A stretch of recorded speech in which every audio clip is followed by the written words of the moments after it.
I gave up painting around 1965, I think, and the reason for giving up painting was that I realized that I could probably do with photographs what I needed to do without resorting to painting.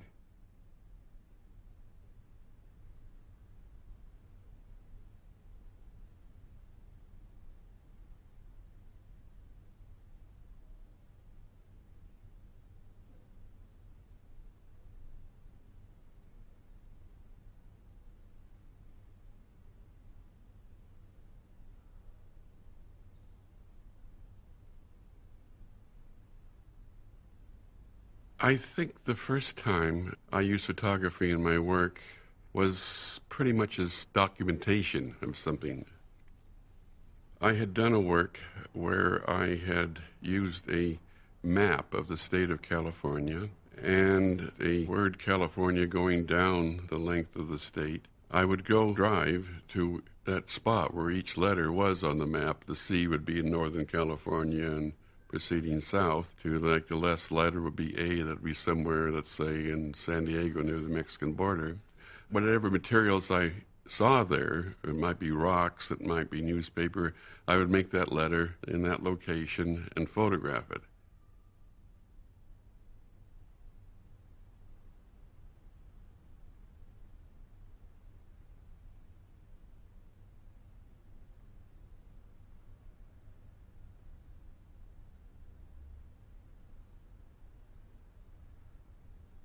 The next works, I, using a liquid photographic emulsion on canvas, made the photograph on the canvas so you could treat the canvas like photographic enlarging paper. And the reason I did it on canvas was that I wanted to make it very clear that it was art.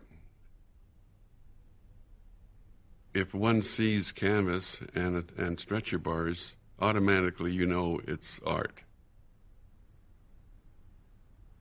I devised all kinds of ways, which started early back in these National City work.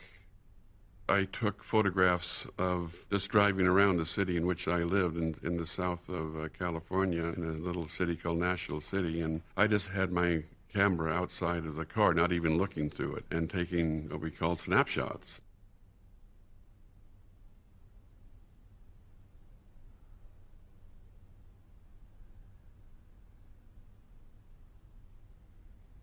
And then I would note down the location, and the finished work would have the photograph, and a sign painter would write down the location that I had put on it. And I got that idea of just looking through books, documentary photography of some city, and saying, well, this is, looking south on this street, and this is the city, or looking east here, and this is what you see. It's just very clinical, not aesthetic.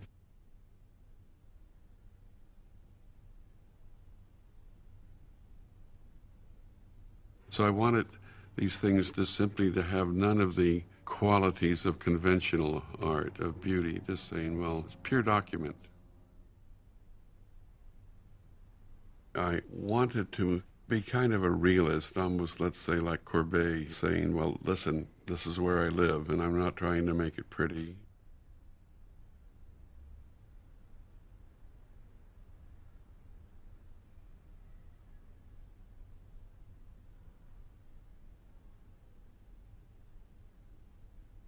A photograph, at least a black and white photograph, is nothing but oxidized silver on paper.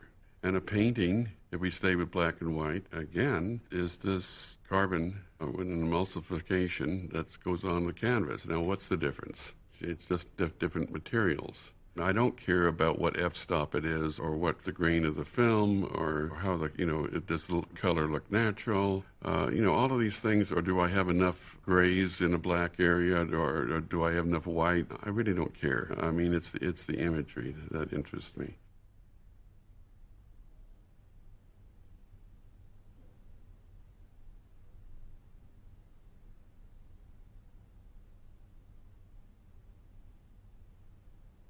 I had very much been interested all along in using what we would call found photography, let's say, and I think now we call it appropriation. My idea is that I'm an artist using photographs, and now that's a fairly conventional idea, but at the time it wasn't. And I had this idea that if an image already exists, then there's no reason to make a new one.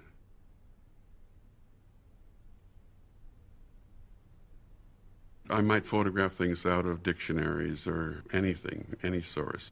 I would go to photographic processing companies and go through their garbage bins to look for photographs that they would throw away and use those kinds of things.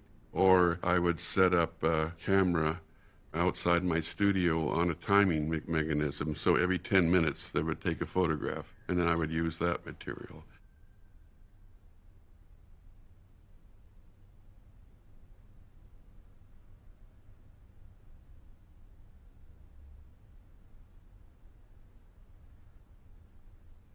And then I began to do the same thing off of television. For instance, images off of the television.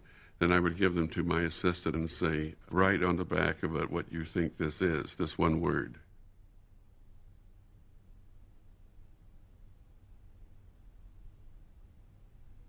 And then I would file them away like in a dictionary. And then I would use them as like language, except instead of using the word, I would use the image.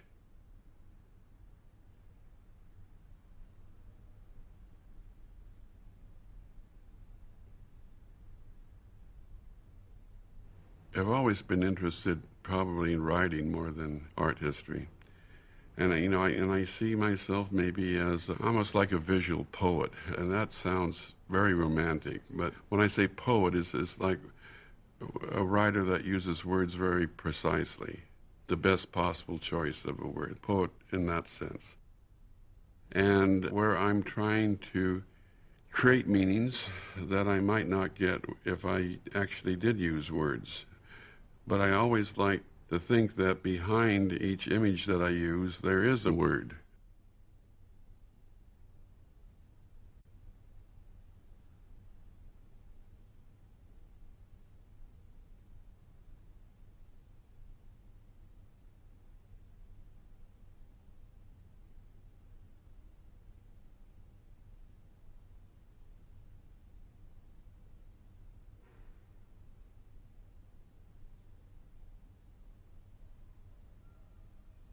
Then I began to use movie stills, and I began to collect them, to file them in different categories. And the most noticeable one would be people with guns. And very seldom would I use the complete image. Sometimes of an 8 by 10, I might use maybe just 1 square inch.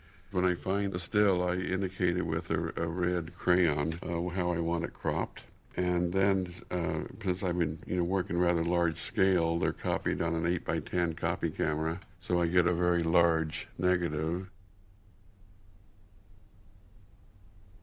They're individual prints made on adhered to board, mezzanine board, and then they're simply stacked one atop another and put in a frame.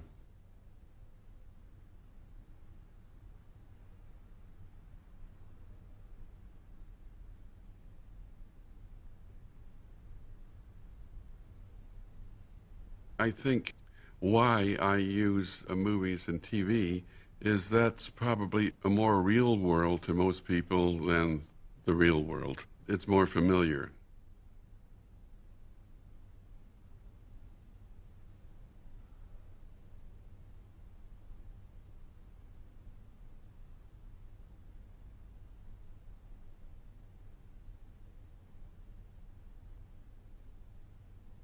Then I got to a point where I had these photographs not from the movies, but mixed in movie stills of photographs from the newspaper, not from international news, but usually local news, like the mayor, the police chief, what have you, shaking hands with a dignitary. And I always hated those photographs. And I guess that's what the photographer says now, shake hands and smile. And I had these little round stickers that you use in stores and prices. I began to put them on top of the face.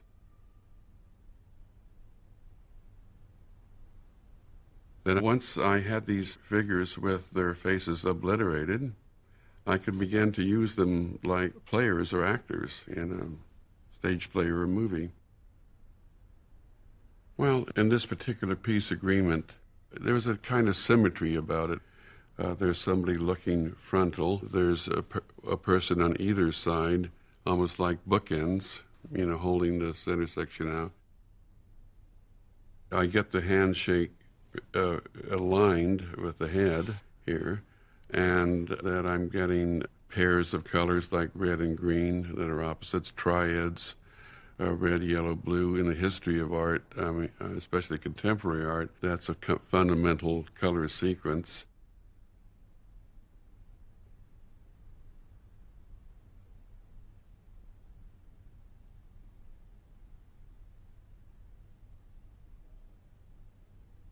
One of the things that I discovered when I moved from painting to photography was that photographers had to deal with given formats, 8 by 10, 11 by 14, and the viewfinders in the cameras are, adjusted to that or vice versa.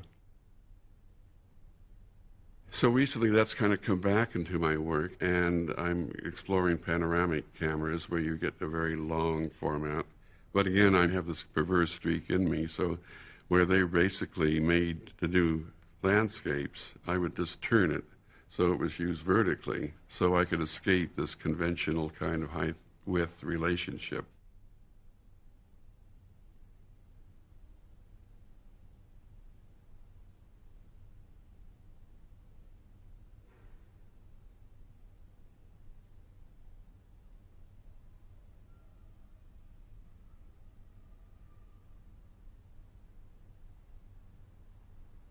Since I gave up painting, I've always collided things, 2 images, 3 images. Like a writer would bring 2 words together, and if you get the 2 right words, then you have some magic that happens.